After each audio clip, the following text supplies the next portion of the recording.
Tomorrow Society, the organizer of LunarFest GTA. Today, like I said, we're very happy to do a panel discussion, a very important conversation, and I want to repeat that this session is being filmed as we're required to upload this session to make sure the conversation goes beyond this room. Okay, and this project is funded by Canadian Heritage. Their anti-racism program. So, lion dancing. Who is really dancing? Okay. How many people have not seen lion dancing before? Almost none. Okay. Let me start by saying this. I am originally from Taiwan. Okay. I grew up in Taiwan. I have not been surrounded by lion dancing. I have not seen a lot of lion dancing in Taiwan myself. I'm not saying everybody. However, when I came to Canada, I'm always surrounded by lion dancing, especially in the Lunar New Year time. And there was one time, someone, an organization, wanted to do something to celebrate Lunar New Year and invited me to attend that event and called me to master to host the lion dancing. And I said, I don't know anything about lion dancing. Why did you pick me to host the lion dancing? So that's really the beginning of my thought about we should talk about this. And then I went into a bit of research.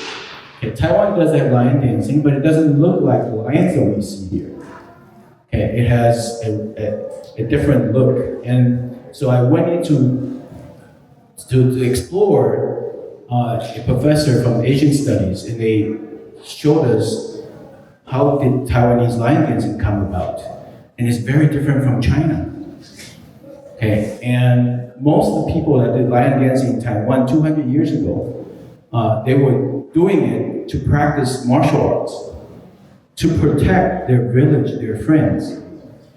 And later, when they don't need to protect themselves so much, they added a bit of, element to it, so it becomes more performative. But the origin of it is very different from what people do. And another thing that perhaps many of you do not recognize, lion is not an indigenous animal in China, but it became the symbolism for Chinese culture.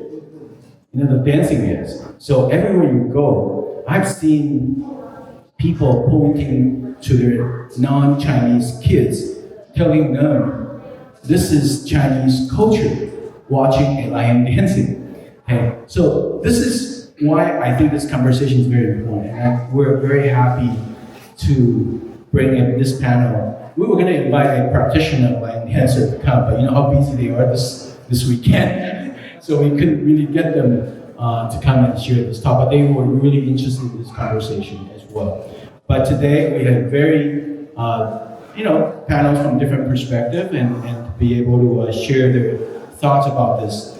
It's not very serious. It's just giving people some takeaways that next time when you see lion dancing, you have more things to think about rather than the performative element of the dancing. It's very celebratory and it's very fun and interesting. But I think for us to kind of go beyond that performative element of lion dancing. So this afternoon, I am really happy that lion dancing is something that many of us recognize, joyful, energetic, vibrant, but today we look beyond the movement of lion and to the people, the stories, and the relationships behind it. Together we'll explore how cultures shapes our belonging, how traditions change as they travel, and how we see sometimes misunderstand one another, and how cultures can bring us together rather than apart. This conversation is not about the right or wrong answers. It is about dialogue, reflection, and shared understanding. And let me introduce our speakers. To my very right is Diana Webley. Diana is the Senior Manager from Harbourfront Center. You want a quick introduction of yourself? Sure. Thanks for having me, Charlie. Happy Lunar New Year, everyone. I'm the Senior Manager at Harbourfront Center. I've been there for 21 years. and really have the pleasure of hosting many partners, cultural partners at Harbourfront. And so really excited to really dig into our topic today. Great. And next we have Dr. Dharel. Good morning, everyone. Still good afternoon, I guess. Yeah. Happy New Year, happy Lunar New Year. And my name is Tulsi Dharel. I am a marketing professor at Centennial College. Been teaching there for the last 20 plus years. But also my introduction is I'm a community leader. I'm a multicultural council president. I was just last month. My tenure is over. So the lady who was speaking here, she is our president now. This is called Canadian Multicultural Council. We have many Asian communities members in that community. So this is my community activities that I will be happy to share my thoughts and insights regarding the cultural celebrations. So once the time comes, I will let you know. Yeah, looking forward to it. And last but not least, we have Joanne Wong, Vice Principal for Unionville High School. Oh, sorry, I'll let you introduce yourself. No, that's totally fine. I try to stay anonymous sometimes, but that's fine. You can, share my entire identity that way. Yeah, my name is Joanne, and I'm a second generation born Chinese from the States. But yeah, I came over when I was really young.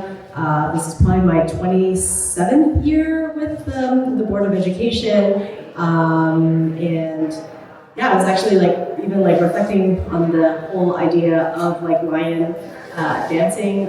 Often I feel because in my role, there aren't very many racialized beings. I feel sometimes like the lion head where I have to represent and be the face of a certain energy, but really so much work that is done that is unseen.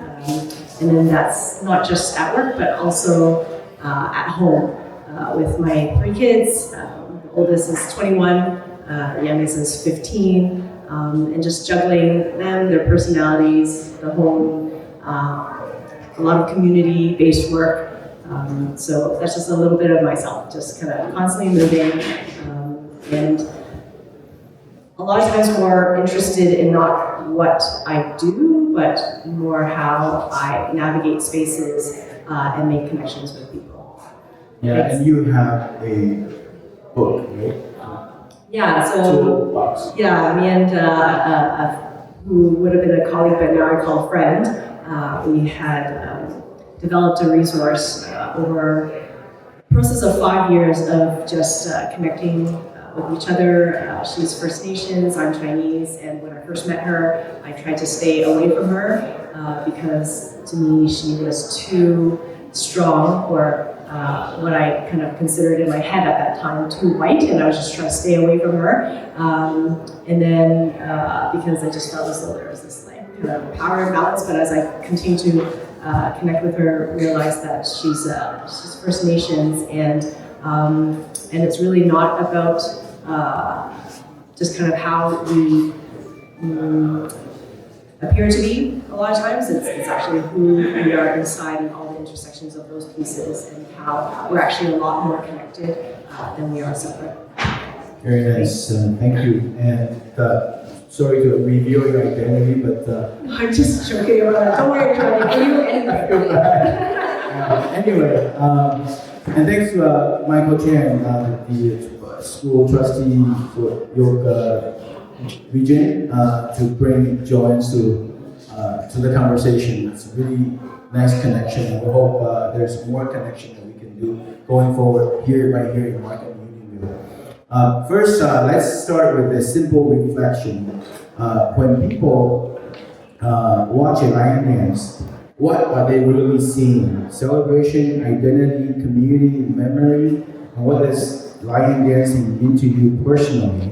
And what does it connect people across generations, across communities? Maybe just any of you to share your thoughts first on what does lion dancing mean to you personally.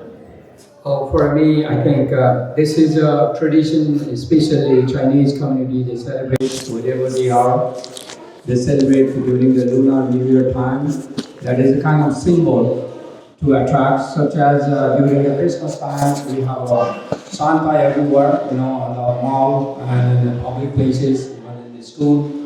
So that is kind of celebration. That is kind of the culture. We want to take that over to the generation. So the kids enjoy with that, saying that the dance, and then kids learn what is this about, and it has some meaning, emotional meaning, connections with our last very rich heritage. And we don't want to forget that wherever we are, we want to carry on that, and especially in this type of country where you see so many different diverse people, and we want our culture to share with others. This is the only way we can share to others, and people can understand what this culture is about, what is the attraction is this about, which is a great part, especially this type of country where people want to learn different type of culture, events and heritage. Great, okay. I would say it's definitely celebration. The biggest thing for me, I've been privileged to be in many homes when Lunar New Year is celebrated, so I've had 2 dinners already. So I would say community, family, celebration. It's also the opportunity to educate and also reinforce the tradition, whatever that means to you. At Harbourfront, we were able to celebrate even the Vietnamese New Year. So it's not just a monolith. So what it means to me is intersection of cultural communities that families and intergenerationally were able to take the time to reflect and celebrate. To be honest with you, I actually never really understood this lion dance thing. I always felt as though it was kind of just a very loud and annoying spectacle. In fact, I didn't actually even know it was a lion. I thought it was a dragon for probably most of my life. And I just know that, like once you start hearing the symbols, it's like piercing. But at the same time, because usually there's a very large crowd, you're also trying to get a glimpse of the dragon, right? Or if you strategically place yourself so you can actually see it up close where you're like by the doorway when it starts coming in. Sometimes it might be something along the lines of that. And I honestly thought it was a dragon. I think about the eyebrows, they're like so heavy, the blinking of the eyes, and sometimes so there's like lettuce that's involved. I just always thought it's just like a messy eater. I really just, it's just like get it in your mouth, it's just it's such a spectacle. So that is, personally, that's what it meant to me. And I know that, I think over time, I took it for granted. Because anytime there's like a big event, you know there's going to be a lion dance there. And then, not really meaning anything to me. However, over the years, when I actually see it in not like Chinese space, there's like a sense of pride to it.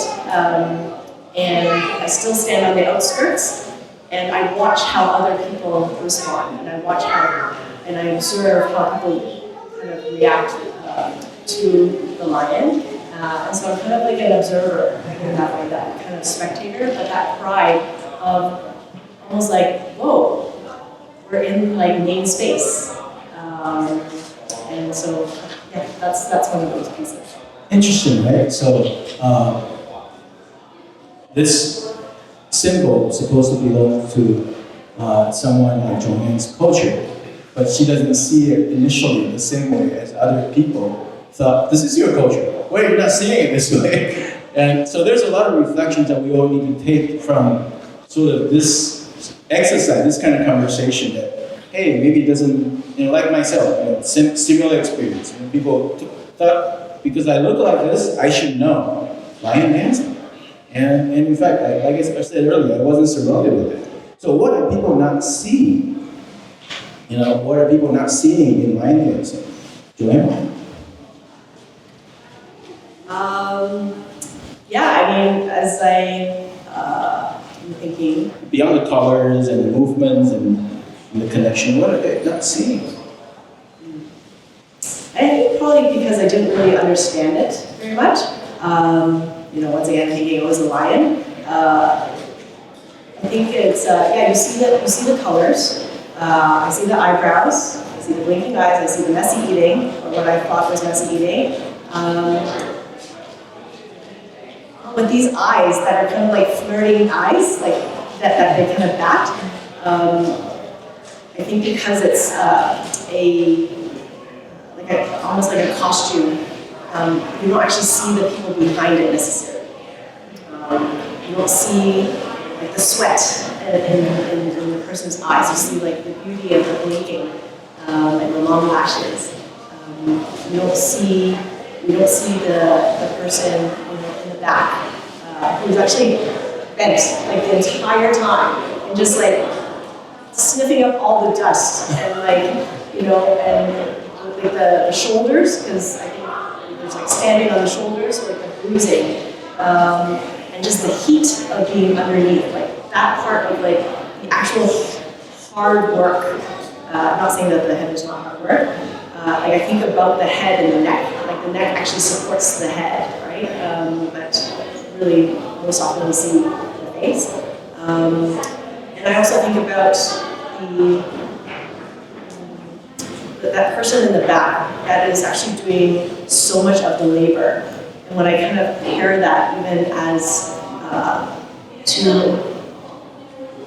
migration patterns, and the people who come first and does all this work for a society that's actually not built for them, right? That they're actually not seeing an entire generations of that labor. Those are kind of some of the pieces that I see, or that are not seen. I think about, when I think about the lion, there's like the actual lion itself, and then also the drums, the cymbals, the gong. What is unseen or less noticed is how that noise actually has replaced silence, right? Because then we just focus on the noise and forget that there was silence, or how the drumming and the percussions they were taught through generations of oral traditions. Like the oral tradition is the lineage of the drum beat, which is very much almost like a heartbeat of that, being kind of passed on. Oftentimes I also think about things that are not seen are, so much focus is on the actual lion itself, the spectators on the side. I think about who's at the table, but who's also not at the table, right? And the family, the elders, the teachers who might not necessarily, they're not part of the performance, but they were there to support all along. And one of the things that I have learned a lot from my Indigenous friend is just a lot of times we do the land acknowledgement, and oftentimes people say, we're beginning in a good way. But what does the good way mean? It means pausing and considering the 7 generations that have come before you, and also the 7 generations to come. So when I think about the lion, that piece, we just see the lion, but the ancestors, those who have come before us, and then those that the lion are performing, and how it actually continues the traditions moving forward. So those are just some additional. Good example, you're not seeing a lot more than you're seeing. Right? You're seeing it in the performance, but there's a lot that Joanne just said that you're not seeing. I can add more to it, right? The reason that these practitioner lion dancers, there's a reason they get into it. It could be their pride, it could be the sense of exercise. They want to do, martial arts. There's a lot of martial arts involved in this. So, and this is their way, and this is some of the connection to the traditions as well. It started with, martial arts, and in order to show people things evolve from martial arts, this lion dance become part of it. But I don't know if you know, but history could be another connection that added to this. Where did lion dancing come from? It's probably missing from this conversation too. So I think there's a lot more. But Dr. Tulsi,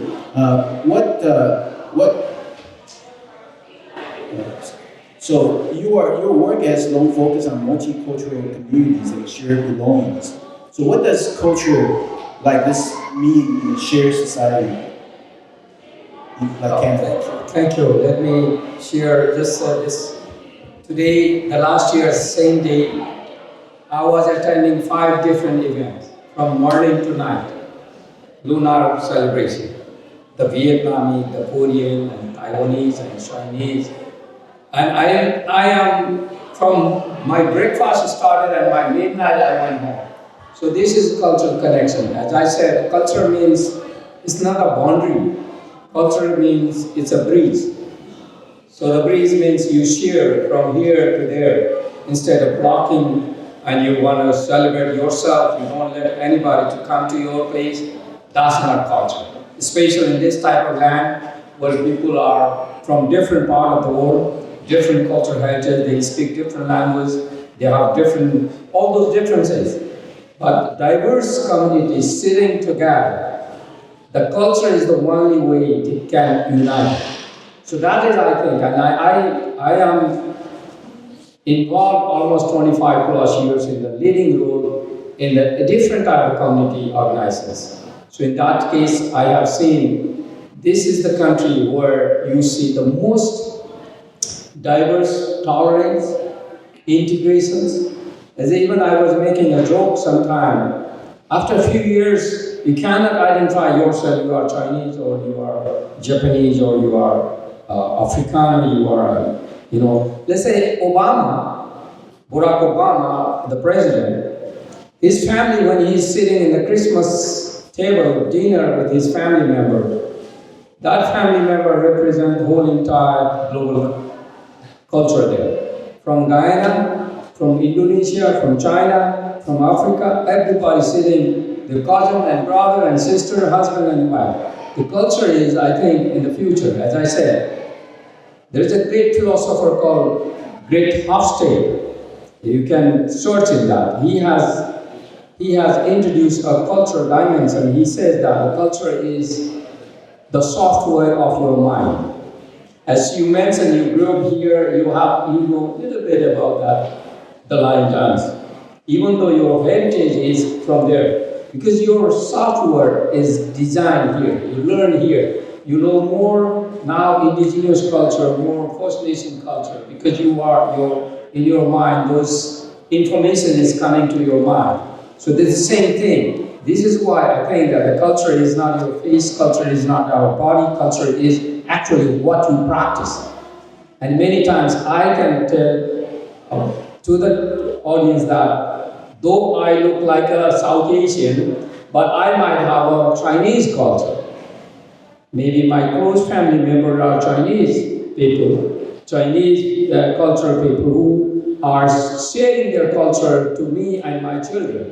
So this is why I think culture can be shared. Culture is not it's a boundary. Culture is a breeze. So that is why we are here. We see different type of people. So that is my understanding. Thank you. Great. Yeah, that's a good response. And obviously that diverse culture is what we live in every day. We're surrounded by diversity. But sometimes we have to look beyond that obvious differences and then try to find connections among us together. So I think the next question for Diana, as a programmer for public spaces like Harbourfront Center, okay, sometimes when we present programming like lion dancing, okay, there's also a risk of appropriation, there's a risk of representation. How do you navigate that? Who gets to do lion dancing in a public space like yours? So at Harbourfront Center, we welcome all cultures, and we look at our space as the meeting place, but also a space of learning and education. So we wouldn't necessarily have a cultural celebration without having an explanation. I think Taiwan Fest does a really great job whenever they're proposing programming. The audiences and communities get to interact with that. You get to hear the learnings or teachings as to the why they are doing what they're doing. So in terms of exposing a culture to Toronto and look at what Toronto brings as new Canadians to the forefront, we are expanding and building the bridge to creating a language, a dialogue, to not only share visually, culturally, going through even food and teachings. I think it's the perfect place, whether that's taking a risk on your own culture, to then have that conversation, have an intersectionality with what you want to present. So if anything, we are opening the doors and welcoming more cultures to have conversations. Great. Yeah, and I, from my personal experience at organizing events, we look at things very carefully. Am I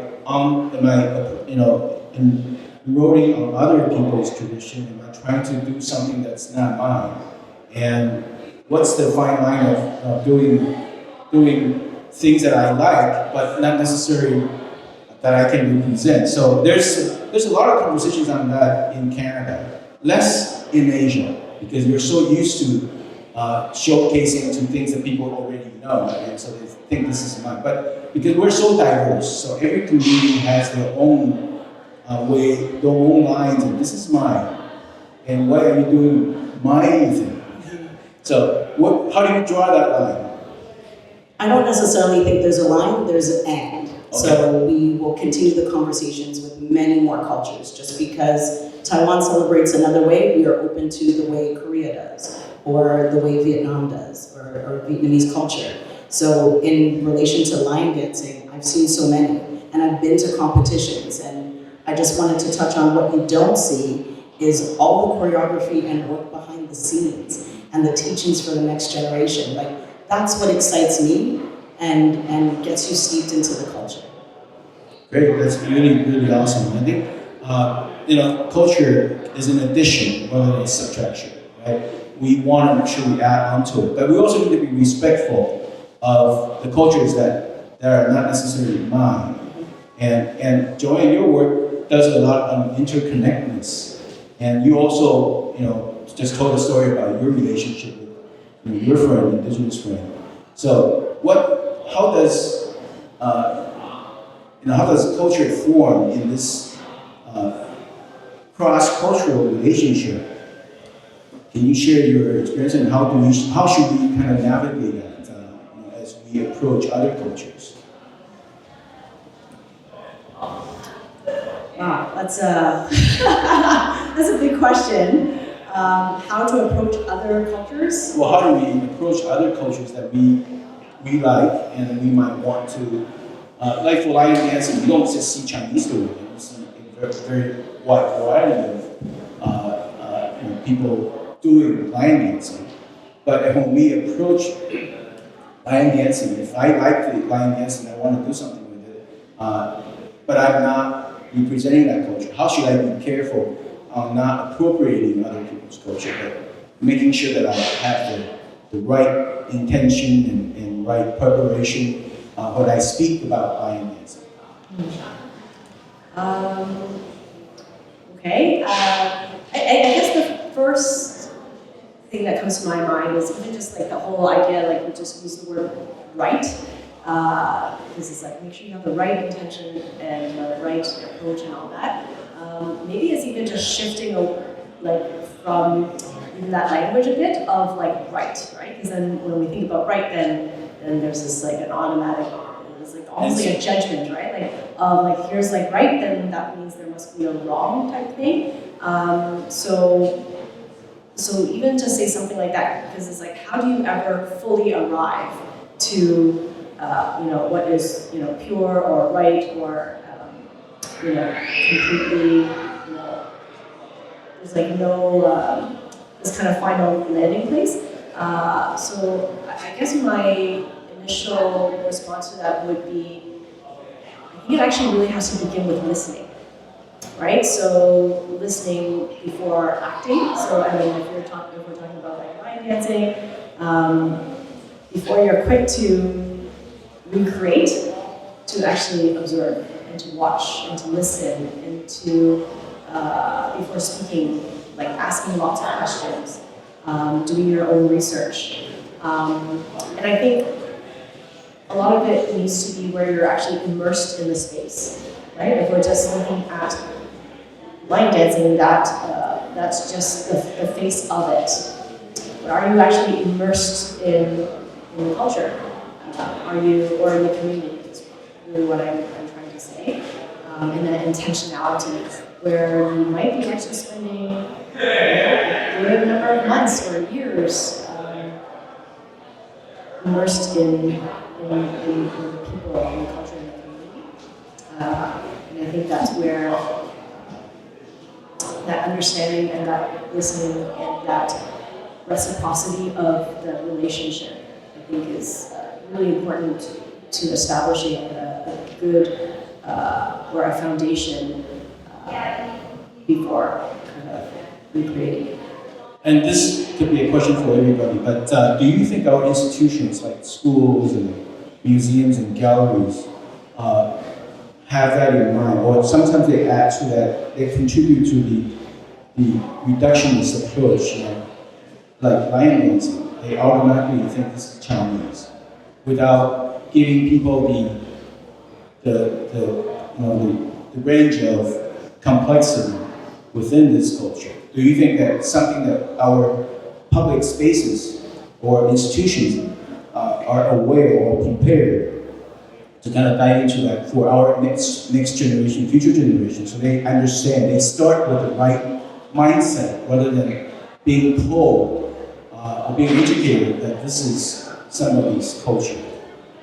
Like you. I think, first of all, culture is very sensitive.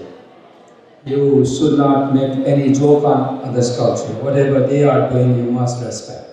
Whether you like or dislike, you must. Because there are so many things you can visually, it is visible sometimes. People wear differently. People have an eating habit differently. People celebrate differently.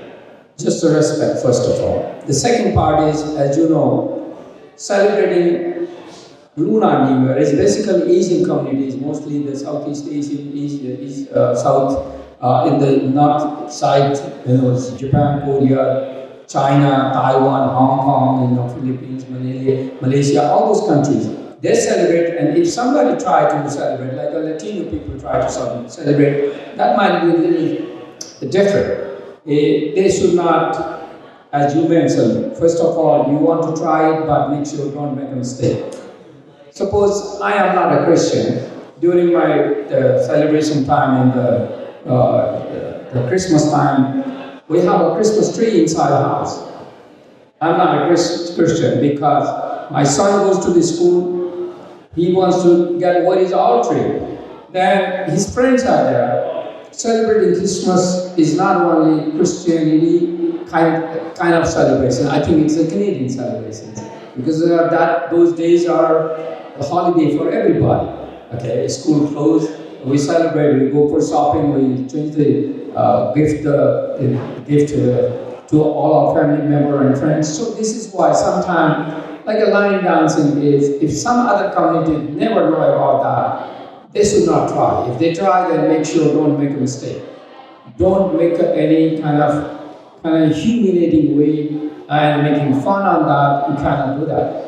You have to have a respect on that. It's such as Southeast Asian people, they celebrate Diwali, Ramadan, all those things, they have a different celebration. Either you participate with them if you like, If not, then just observe, but don't do it. So that's my understanding. Yeah, that's an interesting take. But I think respecting other cultures is a general consensus that we have. But what I was referring to is a generalization that you put on people. Okay, that's not necessarily respecting, right? So we don't know how people are thinking about their culture, but we're generalizing a lot. And this is one of the things that I think has to do with this program, the anti-racism program, because we generalize people. I want to hear other thoughts about our institutions ready or provide enough space for our future generation to actually be prepared, to deal with the complexity of cultures that we're talking about, that are around us. Diana? Well, just looking at how families are integrated nowadays, cultures are integrated, we're going back to where you have grandparents in the house now. So a lot of traditions and I want to say cross-cultural celebrations are happening. Are we prepared for the next generation? I would say yes. I think they're going to surprise us. I think they're going to be more innovative than we are now, and I feel the openness of accepting multiple cultural traditions are probably going to be intertwined. And so, are we ready to accept that maybe lion dancing will be interceded with another type of cultural dance, and it becomes a new tradition or something else? I don't know. But for what I have seen is the innovation of different spaces that are willing to have those conversations, are willing to try. I was gonna, because speaking to exactly what you're saying, there's like nuances to culture, and it shifts over time, right? And culture is not static. It's, in fact, it's actually the lineage and the carry through that weaves everything together. It's constantly moving, constantly shifting, and the fusion of it, like fusion of different cultures, that's another nuance in itself, right? And even when I was speaking earlier about my experience or my thoughts of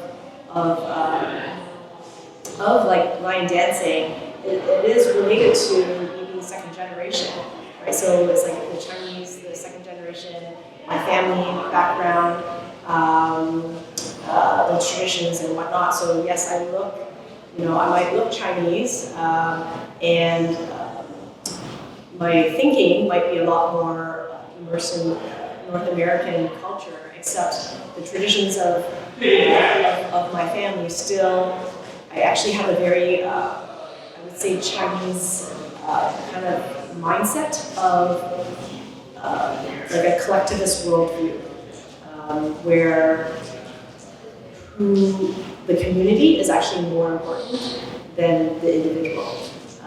So like that actually takes priority over individual wants. So yeah, there's a lot of nuances. I think as soon as you said the word institutions,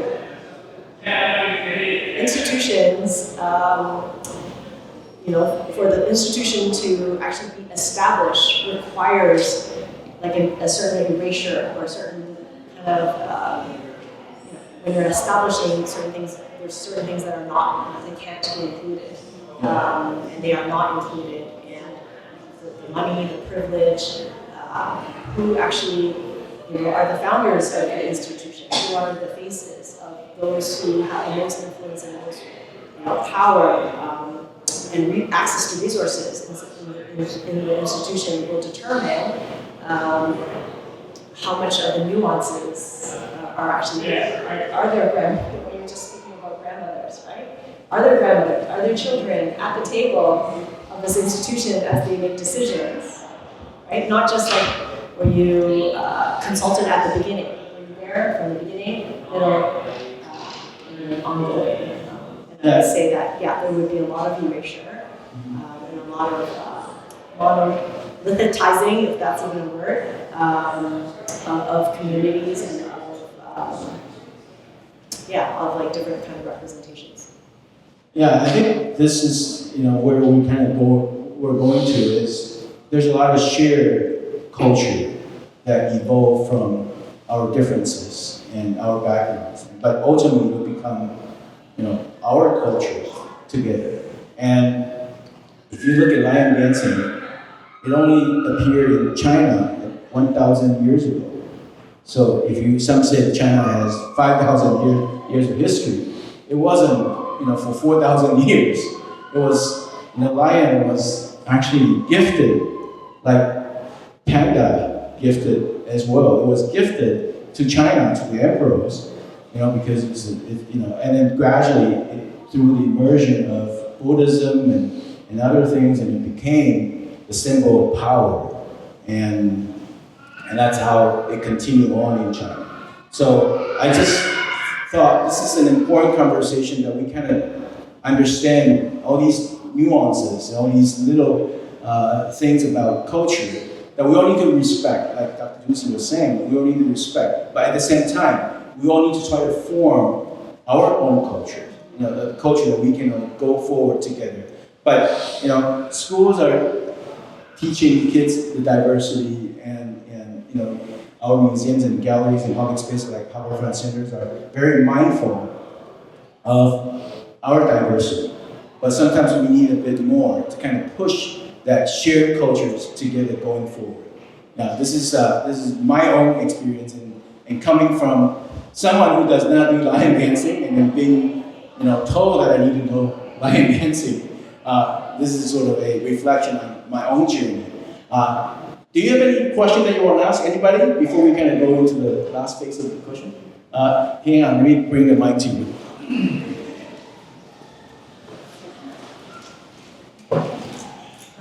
Thank you so much for all of this amazing discussion. I really agree with everything the panel is saying about culture being a bridge. And, I think that culture has changed so much, it's not static. So my name is Adrienne, I'm a Chinese American Canadian. And I think one thing that I'm very interested in, which I would love to hear the panel's thoughts on, is how can we celebrate the differences between cultures while also still creating a sense of unity? So of course, when people are speaking different languages, maybe some people will feel left out. Or for example, for my own family, we're Taiwanese American, but we see ourselves as Taiwanese only and not Taiwanese Chinese or any mixture of that. So, but then of course, I also want to create a sense of unity with other Taiwanese people that maybe feel differently. So how can we bring that together while also still creating those boundaries and celebrating it? So, thank you. Thank you. Visiting? No. You visiting here? I live here. Oh, you live here. Okay, great. Anyone wants to take that question? I just have a quick point regarding that. Especially take an example of Canadian society, where repeatedly I'm telling this is so much diverse community here living from different part of the world. They have a different culture, different religion, different language, different even outlook. Some people are considered they are marginalized. Some people are considered they are far than the mainstream. Such as the mainstream is basically European descent.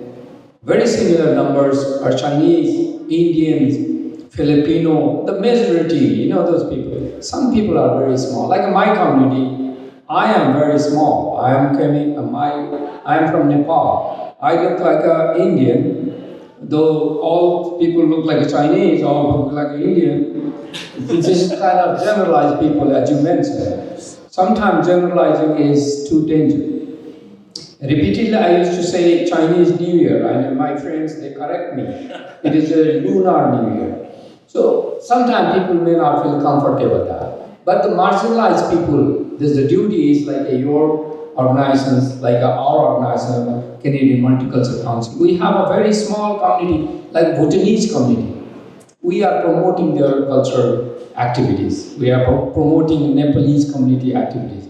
This is the way that otherwise nobody, if you don't come forward, your community is small and you are just within yourself, then it might be disappear. Nobody will know. Celebrating Lunar New Year, and they invited, I think we people are talking about the line dancing means we are trying to expanding our cultural heritage towards the mainstream. That has to be done, I guess. Thank you. Okay, any other thoughts on the question from the floor? I can just speak to Taiwanese pride, which I see a lot of. And for those who have a conversation with me, the place I want to retire is Taiwan. But you do see that. Harbourfront does a lot of work to ensure that there is cultural pride. And in terms of language barrier, we don't really see that either. We are able to adapt with translators, or as you would see, what do you call them? Subtitles. Like, in terms of being accessible to culture, we do quite a bit of research to ensure that you do feel that sense of pride, and both can definitely live in the same space at the same time. Does everyone accept that? That's the work. That's the work that needs to be done. So through the arts, through film, through music, through dance, through having our dialogue series, and just that cultural expression, I think there's a lot of work to do, but we're still doing the work. So appreciate your question, but as a person who is not from the community that's been steeped into the culture, I really see the work that's going into what they're doing to ensure that everybody has a place or feels safe to even celebrate. Thoughts? Yeah. I have so many thoughts, so I'm trying to reduce them.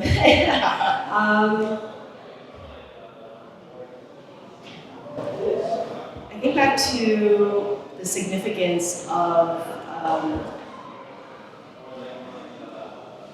just even the whole idea of like when something is institutionalized. It's institutionalized and to actually be established, there has to be some sort of reduction. And so I think about the whole idea of like pressure and support. That there is the pressure of kind of that reductionist kind of piece, but then that intentionality of the support of bringing in and making sure there is a diversity, and there has to be a very intentional and conscious decision to do that. And I think a lot of times when we speak about culture or identities, we really so very often jump to race, and the pieces that are less seen, like age, ability, gender, class. We forget those are all kind of identities that connect with our culture, right? Or are the identity of race. And so when we come together, we're actually full beings. So I might be sitting here and, visually I'm perceived as something or some, like a certain race or whatever, but there's all these intersections that actually play with really how I present and how I identify, right? And so, so those are kind of pieces that might be less seen, and that intentionality. Like the age piece is huge. It's like that, who has access to power, right? When we're making, in our institutions or organizations, when we're making decisions, everybody's an adult. Where's the 8-year-old, right? Or where is the person who doesn't own a home? And just like those pieces we really have to consider. And it's important that it's not just one of, because when it's one of, that representation, all that pressure is actually put on them, right? Like, so even going back to line dancing, there's an assumption that the dancers are all male, right? And so how often do we see a female dancer? And because of the one-ofs, the amount of pressure, because it's still seen through patriarchal eyes of you have to be able to do the same stunts, hold the same heaviness of the weight of the lion, and if it's off, you're just still not good enough, right? And so, so those are just some of the pieces, and that immersion in the culture, that intentionality, and not seeing things as right or wrong, correct or incorrect, and whatnot. That is ever shifting, and that it's like a living organism, like through time and space. Yeah, thanks for that. And I also want to share a bit of our organization's approach. Most of us are Taiwanese origin, and the idea of having LunarFest here at Webley Art Gallery, rather than in a Taiwanese community center, it is to our way of engaging a bigger community and a more diverse community, allowing them to know where we come from, but at the same time intentionally creating this platform for other people to share their ideas. So the lanterns are not all done by Taiwanese. It could have been, but we choose not to, because we want to listen to other people's idea about the horse. And the programming that we have throughout the next couple of days are not necessarily everyone from Taiwan. There's an intention to bring other people to share their thoughts about Lunar New Year. We may not be all the same, but we want to make sure there's space for everybody. And for Taiwanese American, Taiwanese Canadian, I think that space that we can determine who gets to participate is it's a sense of pride too. We have this platform, but we don't want to just keep it to ourselves. And that to me is the Taiwanese pride. Taiwan is not about just Taiwan, it's about the world. And this is how we connect, and this is how we want to share our culture, our traditions with other people. And the reason we have this panel is that we want to make sure people do understand there's a complexity within this so-called Chinese community. There's a lot more things that we all need to know. And I think as Canada moves forward, we continue to share different cultures, different traditions, and we're going to come to a day that we are going to be very careful when we approach the topic of culture. Okay, we don't want to assume anything. We don't want to see people's color or hair and then determine they are who they are. We need to allow them to give their own voices and to share their thoughts. And this is what LunarFest is about. We're not trying to tell you everything about Taiwan. Yeah, there's some of it, but majority of it is not. So, and the reason we want to put on this panel is we think this is a good occasion to have this conversation. We tape it, we film it because we want other people to hear the conversation as well. So that's my thought for you as well. Thank you. Does that answer your question? Yeah. Okay, any other question from the floor? We have 7 minutes. Any other? If not, we're going to let the panelists maybe share their final thoughts about this topic. We're not dancing today, but we were dancing. We're dancing with ideas. We're dancing with a concept, a future. So, Diana, you want to start? Yeah, I think starting this conversation, I can totally see how you can build out maybe a series of involving more people and thought leaders on the topic, just because I'd never thought about cultural appropriation in lion dancing.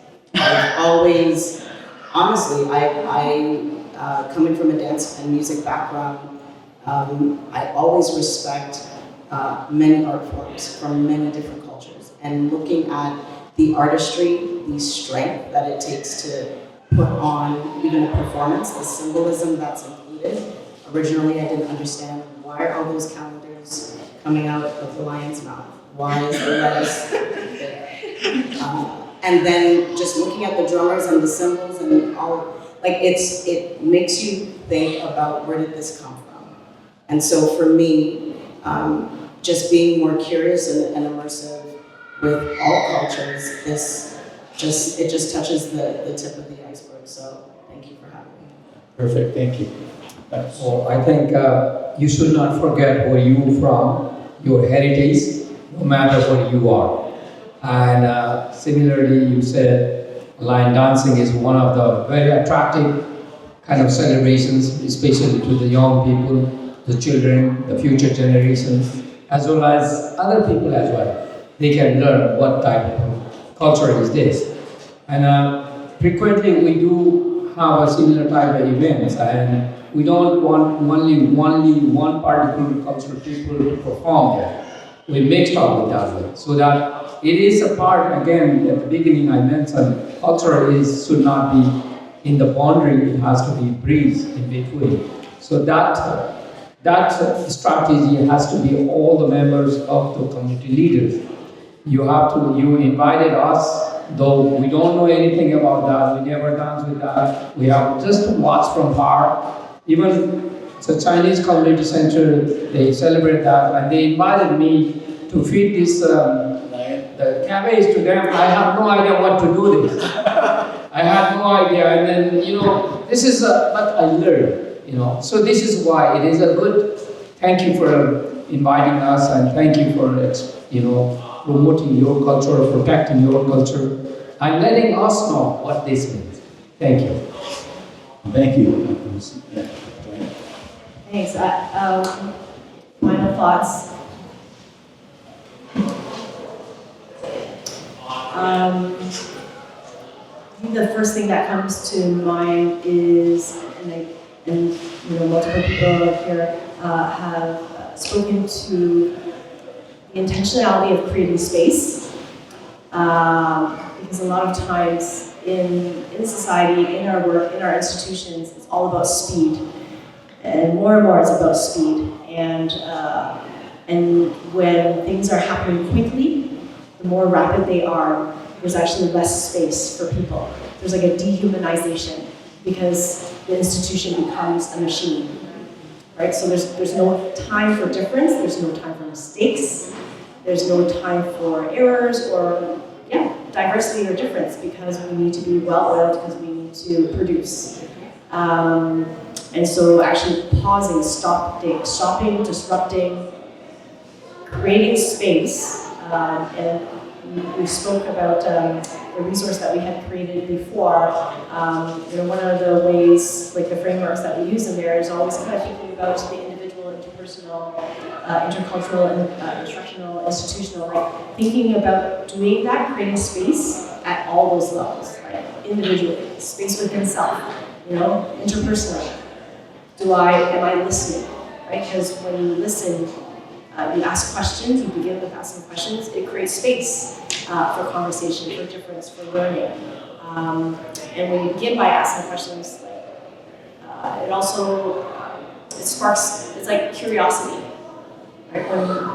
When we no longer have curiosity, that's when, the spirit, the energy is also very controlled, and we, over time, it's like there's a death internally. Those are some of those kind of pieces, and shifting away from binary thinking, of in, out, right, wrong, this culture, that culture, and creating space for people and communities to express themselves in nuanced ways and in ways that they choose to express, and you listen. And you listen with your mind, you listen with your heart, with your head, and you listen with space. Final thing is just also physical space, right? It's not just interpersonal kind of space, but physical space.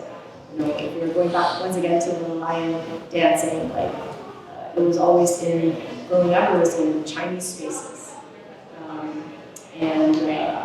Where do we create space in our physical places, right? I think there's something really beautiful when, there's like a lion dance that's kind of taking place, amongst skyscrapers. And it's like, hello, we're here, don't forget about us. Kind of reclaiming that and being supported with that, I think is really huge. That's great.